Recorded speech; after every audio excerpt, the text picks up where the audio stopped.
name is Gael Seraphin. I am an emergency physician here at Jacoby Medical Center in the Bronx. Okay, so tell us, what inspired you to want to have physicians who live in Haiti come to an ultrasound conference in Jamaica? Well, first and foremost, I believe that is because of the lack of resources that we have in Haiti.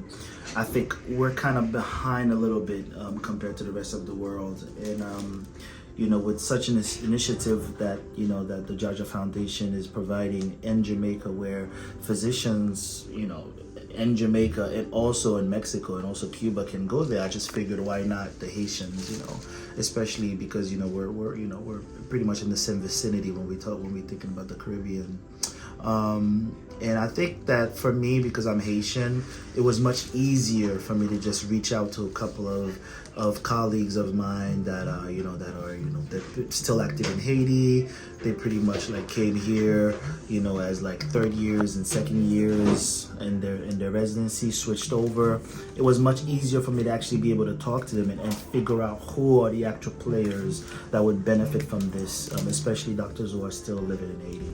So, it's interesting because you're from Haiti, right? Yes. But you seem to be very much still connected with the island. How so?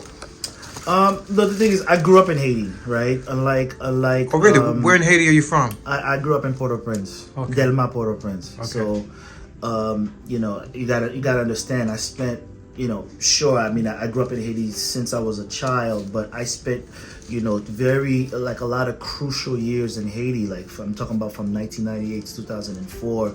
This was around the time where the Civil War started and became pretty much inflamed by 2002, 2003. I was there. So there's a piece, that piece of me pretty much it'll never go away. It doesn't matter. I came here when I was 15, 16. Doesn't matter. The fact that I lived in Haiti at that time makes me forever linked to Haiti for the rest of my life. That will never change. Did you know you wanted to be a physician those years in Haiti? Or No, what so inspired you? No. So the thing is, when I was a child, I had asthma. So whenever I had an asthma flare up, my mom would take me to the hospital. But I didn't know what a doctor was. I just thought these guys were like magicians, these guys, they would have their long white coats on and they would give me medication. I would feel good. I didn't know what a doctor was. So back in Haiti, was I inspired by those guys? Yes. I mean, I was inspired by, what they do. They were very well respected, but I didn't know I wanted to be a doctor in Haiti. No, I didn't. So what made you decide you want to be a physician? So when I came to America, I fell in love with math. And while I was studying math, I also started paying a lot of attention to biology and chemistry. And when I realized that all of these things were just foundations to something of a higher purpose, such as medicine, I became more focused on it. So when my dad actually had a heart attack in front of me, and I drove him to the hospital myself. When I got to the hospital, this is back in 2012. Where was this? In Queens, Jamaica, Queens. And I drove him to the hospital myself. When I got there, I just saw how all these doctors came out. This was at Queens Hospital. All these guys came out. The nurses, the doctors, they all came out, just to take him inside. I was just like, man, I think this is what I want to do. Okay, so many people leave Haiti, but you decide to reach back. Right, because the thing is, you just don't in yourself, inside of yourself, you wouldn't feel. I don't think I would feel good for me to leave a country like Haiti, such a country, such a beautiful country, but I know that is underserved, underdeveloped, and has been pretty much taken advantage of for centuries now. I wouldn't feel good to be in the position that I am and not even try to give back in any way, shape, or form that I can. And it starts with medicine, and then that could trickle down to anything else. But as far as giving back, that's never gonna change. It's something that's just inherent. Okay, so now, how difficult was it for you to get those physicians actually to Jamaica? So that's the thing. So it was difficult at first because I had to get the right players.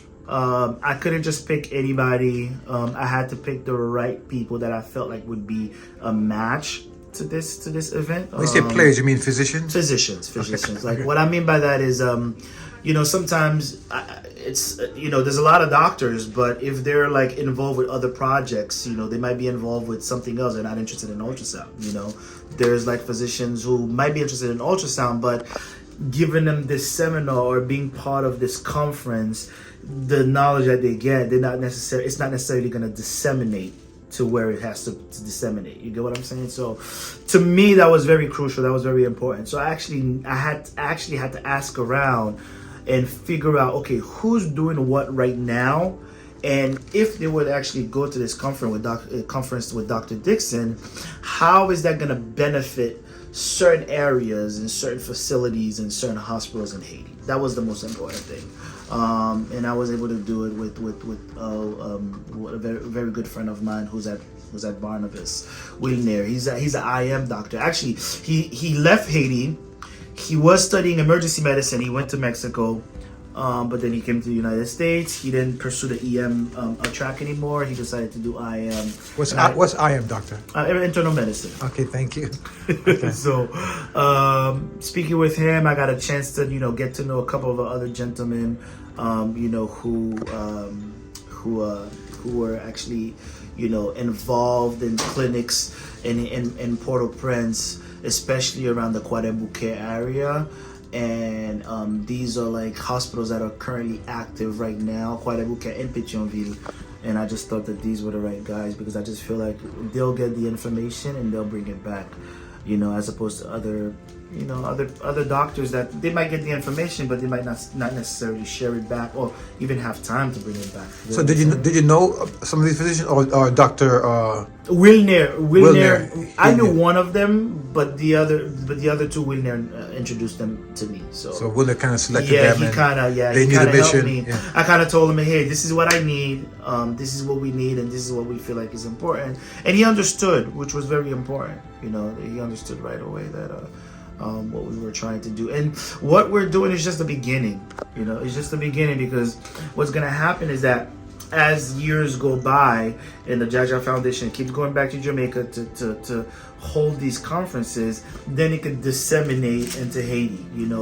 Then we're not necessarily saying, hey, we're gonna jump up next year and do a conference in Haiti, but what we're saying is we're definitely planting that seed now.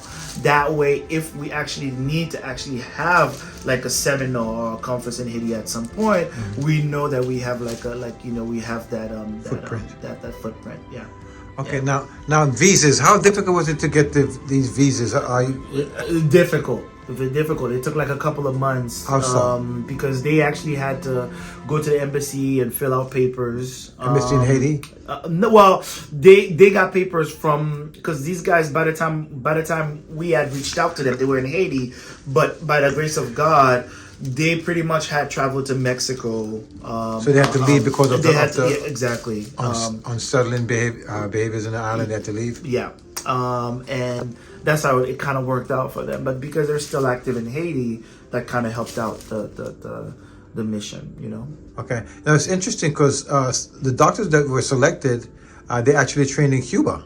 Yeah, because and they met some of their counterparts in Jamaica who trained in Cuba also. Well, I really need you guys to understand this. I mean, Haiti is such it's so difficult, right, in terms of the resources and in terms of so you could be a bright doctor, a bright scholar, and because the resources are so limited, you don't make it anywhere.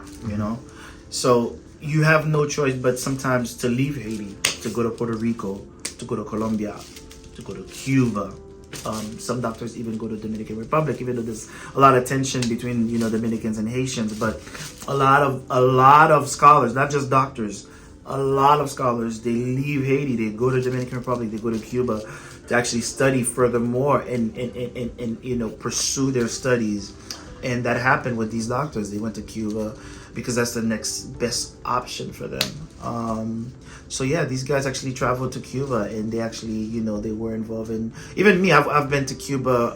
I didn't study in Cuba, but I went to Cuba a couple of years, maybe like 3 years ago, and I visited some of the facilities that was there. The amount of Haitians that I met there, I was very surprised, and they're very well recognized in these facilities.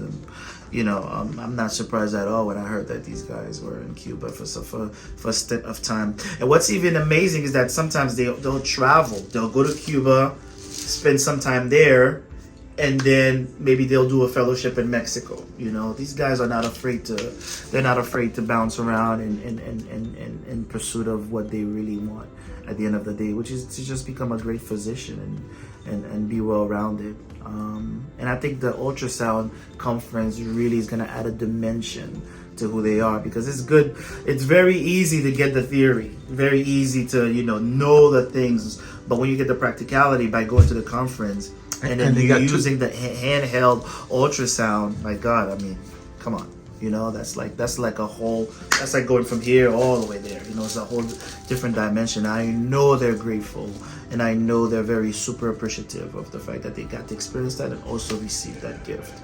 Yeah. Okay. Oh, so Dr. Seraphin it is? Seraphin? Seraphin. Yes, thank you, Dr. Seraphin, for sharing your time with us here.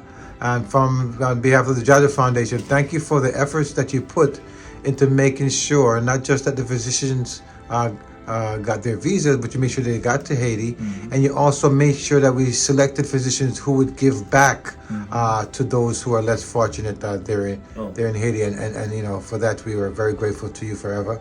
Yeah. And you came to Jamaica too. You actually came to conference the year before. I came to conference the year before. I couldn't make it this year because I had so many different constraints. But next year I'll be there for sure. Okay, thank you. One Love, Jaja Foundation. Jaja Foundation for your nation now.